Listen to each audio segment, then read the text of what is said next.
Imagina que una marca de zapatillas, nacida en un pequeño local de California, logra conquistar el mundo sin gastar millones en publicidad. No gracias a celebridades ni a grandes campañas. Solo gracias a la calle. Así empezó Vans. Una marca que no necesitó presentaciones para volverse parte de la cultura. Porque si alguna vez pisaste un skatepark, fuiste a un concierto punk, o simplemente caminaste por una ciudad, viste un par de Vans, y si no lo hiciste, alguien cerca de ti sí lo hizo. Pero lo que poca gente sabe es que Vans estuvo al borde de desaparecer. Y no una, sino varias veces. Desde errores de producción hasta decisiones empresariales que casi destruyen todo. Aún así, lograron sobrevivir, reinventarse y volver más fuertes.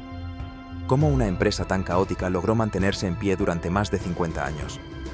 ¿Y qué tiene esta marca para conectar con generaciones tan distintas entre sí?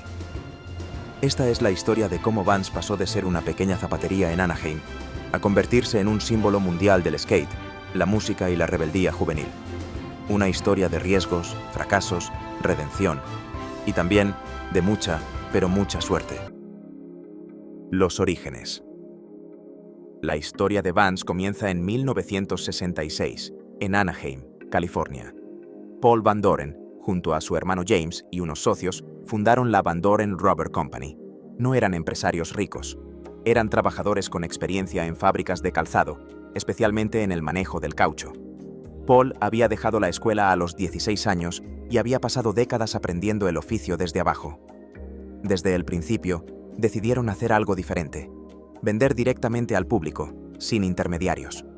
Fabricaban los zapatos en la parte trasera de la tienda y los vendían en el frente. El primer día, llegaron 12 clientes, pero no tenían inventario, solo muestras. Les tomaron el pedido por la mañana, fabricaron los pares durante el día y entregaron por la tarde. No tenían ni cambio en la caja. Aún así, la gente volvió al día siguiente a pagar. Ese fue el primer milagro. Los zapatos eran básicos, pero duraderos. Resistían más que los de la competencia. Y pronto, los jóvenes de California, especialmente los skaters, comenzaron a interesarse por ellos. El agarre de la suela de waffle era perfecto para la tabla. Y el diseño simple, sin pretensiones, encajaba con la actitud del skate. Rebelde, libre, auténtico. En 1975, dos leyendas del skate, Tony Alva y Stacy Peralta, se acercaron a Vans con una idea. Hacer un modelo pensado especialmente para skaters. Nació así el modelo Era, con acolchado en el tobillo y más soporte para los trucos. Fue un éxito inmediato. Más adelante vendrían el Old School y el Skate High, y con ellos la identidad visual que todos reconocemos hoy. A diferencia de otras marcas que buscaban atletas o celebridades, Vans se construyó desde abajo, desde las calles, desde las rampas. Su popularidad no vino de anuncios caros, sino del boca a boca, de los skaters que los recomendaban y de la conexión real con su comunidad. El logo Off the Wall, que hoy es tan icónico, nació de una expresión usada por skaters cuando hacían trucos imposibles. Era una forma de decir, eso fue una locura. Y así era Vans. Una marca nacida para hacer las cosas a su manera, sin seguir las reglas del mercado. Pero como veremos, esa misma actitud libre también los llevaría al borde del abismo. El éxito. En los años 70, Vans aún era una marca local, pero su gran oportunidad llegó cuando entendieron que su zapato no era solo un producto, era parte de una cultura. Todo comenzó con dos skaters legendarios, Tony Alva y Stacy Peralta. Ambos ya usaban Vans, pero no estaban satisfechos. Querían un zapato pensado específicamente para el skate. Así nació el Era en 1976, con cuello acolchado, más agarre y una suela más gruesa. Fue un éxito inmediato. No era solo resistente, era auténtico. Y eso enamoró a toda una generación de skaters. Después llegaron modelos icónicos como el Old School y el Skate High. Vans ya no era solo una zapatería de California. Era el uniforme no oficial del skate callejero. Pero la explosión real vino en 1982, gracias a una escena de cine. En Fast Times at Ridgemont High, el personaje de Sean Penn, un surfista relajado llamado Spicoli, usó unas Vans checkerboard. Fue un detalle improvisado, pero se volvió legendario. En semanas, millones de adolescentes querían las mismas zapatillas. Vans duplicó sus ingresos en menos de 6 meses. Ese fue el momento en que Vans dejó de ser regional y se volvió nacional.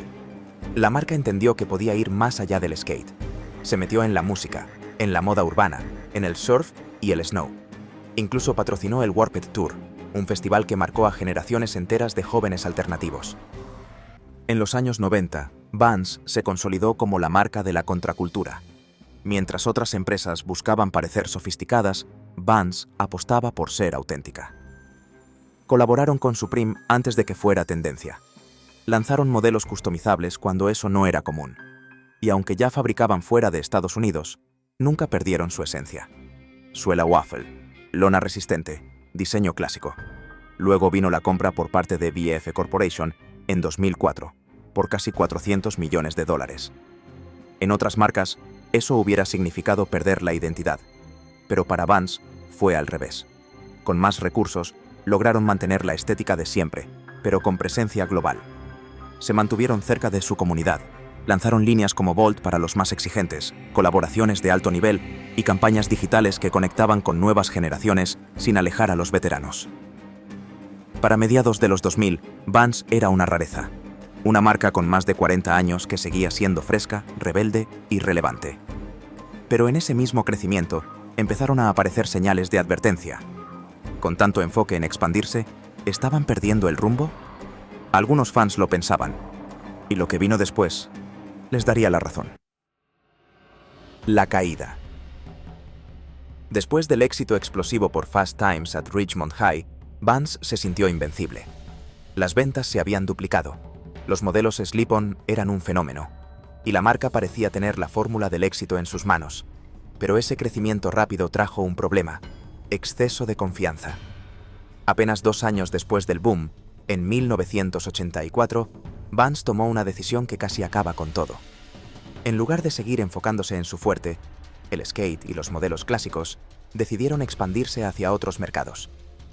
De pronto, empezaron a fabricar zapatillas para deportes que no tenían nada que ver con su identidad: fútbol, béisbol, atletismo, incluso skydiving y breakdance.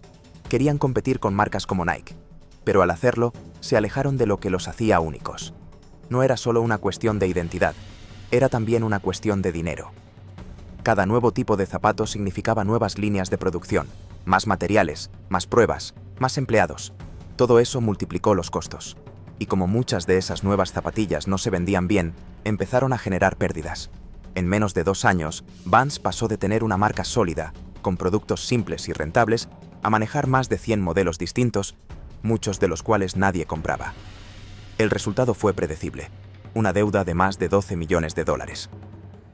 En 1984, Vans se declaró en bancarrota. Fue un golpe durísimo. Paul y James Van Doren, que habían construido la empresa desde cero, vieron cómo su creación se tambaleaba. Pero a diferencia de otros empresarios que venden o abandonan el barco, ellos decidieron quedarse. No querían salvar solo una marca, querían salvar su legado. Durante los siguientes 3 años, hicieron recortes por todos lados. Congelaron sueldos, cerraron tiendas poco rentables y redujeron drásticamente la cantidad de modelos disponibles. Volvieron a lo básico, a los diseños que sí funcionaban, a lo que sabían hacer. Y algo increíble pasó: funcionó. En 1987, Vans salió oficialmente de la bancarrota. Habían pagado cada dólar de su deuda, y lo hicieron sin vender la empresa, sin ayudas externas y sin perder el control. Pero el daño estaba hecho. Durante esos años difíciles, otras marcas aprovecharon el vacío. Vision Streetwear, Airwalk y hasta Nike empezaron a meterse en el mundo del skate. Incluso los miembros del legendario Bones Brigade, entre ellos Tony Hawk y Rodney Mullen, comenzaron a usar Air Jordans para patinar. Una señal clara de que Vans estaba perdiendo su lugar. En 1988, los hermanos Van Doren decidieron dar un paso al costado. Vendieron la empresa a un fondo de inversión por $74 millones. Era el final de una era, pero también el inicio de una nueva etapa. La nueva administración quería recuperar el respeto de la escena skate y también modernizar la marca. En 1988 lanzaron el primer modelo firmado por un skater profesional, el Steve Caballero. Fue un éxito. Pero aún quedaba mucho por hacer. En los años 90, Vans apostó fuerte por reinsertarse en la cultura que la había hecho grande. Relanzaron sus modelos clásicos, hicieron colaboraciones con marcas como Supreme, y lo más importante, reforzaron su conexión con la música y los deportes extremos. El Warped Tour, patrocinado por Vans desde 1995, se convirtió en el evento por excelencia del punk y el skate. Aún así, no todo fue fácil. En 1995, la empresa tuvo que despedir a 450 empleados y cerrar su fábrica en Orange County. 1000 personas más perdieron su trabajo. Fue el fin de la producción 100% americana y una señal clara de que aún había problemas estructurales. En los 2000, Vans volvió a tropezar. Esta vez, no por expandirse en deportes ajenos, sino por alejarse de sus modelos clásicos. Intentaron diseños nuevos, estilos experimentales, pero no funcionaron. Las ventas bajaron y la marca empezó a perder rumbo de nuevo. Fue entonces cuando entró en escena un diseñador llamado Ryan Potzivan. Él propuso una idea sencilla pero poderosa: volver a los clásicos, pero con un toque moderno. Reforzó los modelos originales, los rediseñó ligeramente y los posicionó en tiendas boutique. Fue el nacimiento de la línea Vans Vault, que mezclaba nostalgia con exclusividad, y volvió a funcionar. En 2004, Vans fue comprada por BF Corporation. Esta vez, no fue una venta por desesperación, fue una alianza estratégica. BF entendió el valor de Vans y la dejó operar con libertad creativa. Gracias a eso, Vans recuperó fuerza. Pero esa compra también marcó un nuevo desafío: crecer sin perder autenticidad, porque como veremos a continuación, el verdadero riesgo no está en caer, está en crecer tanto que olvides por qué empezaste. Vans estuvo al borde de desaparecer, perdió su identidad, su lugar en el skate y casi pierde también su futuro. Pero no lo hizo. Contra todo pronóstico, la marca no solo sobrevivió, aprendió. Aprendió que no podía ser todo para todos, que su esencia estaba en lo simple, en lo auténtico, en lo clásico, en los mismos modelos que los skaters aman y que generaciones completas han hecho parte de su historia personal. Y fue justamente cuando volvió a lo básico que encontró de nuevo su lugar en el mundo. Hoy, Vans ya no es solo una marca de zapatillas, es un símbolo cultural que ha cruzado generaciones, estilos y movimientos. Y lo más increíble es que, tras tantas caídas y reinvenciones, sigue más viva que nunca. Pero, ¿cómo es Vans en la actualidad? ¿Realmente logró mantenerse fiel a sí misma? Eso es lo que veremos ahora. La actualidad. Hoy Vans es mucho más que una marca de zapatillas. Con más de 370 tiendas en el mundo y más de $2.000 millones en ingresos anuales, es una potencia global. Pero lo más interesante no son sus números, sino su estrategia. Volvió a sus raíces. Modelos como el Authentic, el Old School o el SK8 High siguen siendo el corazón de la marca. Y aunque han lanzado cientos de colaboraciones con artistas, diseñadores y marcas como Supreme, nunca han dejado de lado lo que los hizo grandes: el vínculo con la cultura callejera. Ya no fabrican todo en California, pero siguen siendo un referente para skaters, músicos y jóvenes que buscan algo más que solo una zapatilla. Buscan identidad. Vans también ha sabido moverse en lo digital, con campañas dirigidas a nuevas generaciones sin perder a las anteriores. Saben que, en un mundo donde las tendencias cambian cada semana, la autenticidad sigue siendo el valor más poderoso. Y ahí está la clave, porque Vans no es solo una historia de éxito empresarial. Es la historia de cómo una marca puede perderse, equivocarse y casi desaparecer, pero también reinventarse sin traicionarse. Y eso no pasa todos los días. Mientras otras marcas cambian para agradar a todos, Vans eligió quedarse con quienes estuvieron desde el principio. Y tal vez por eso, después de casi 60 años, todavía hay millones de personas que siguen diciendo: estas no son solo mis zapatillas, estas son mis Vans.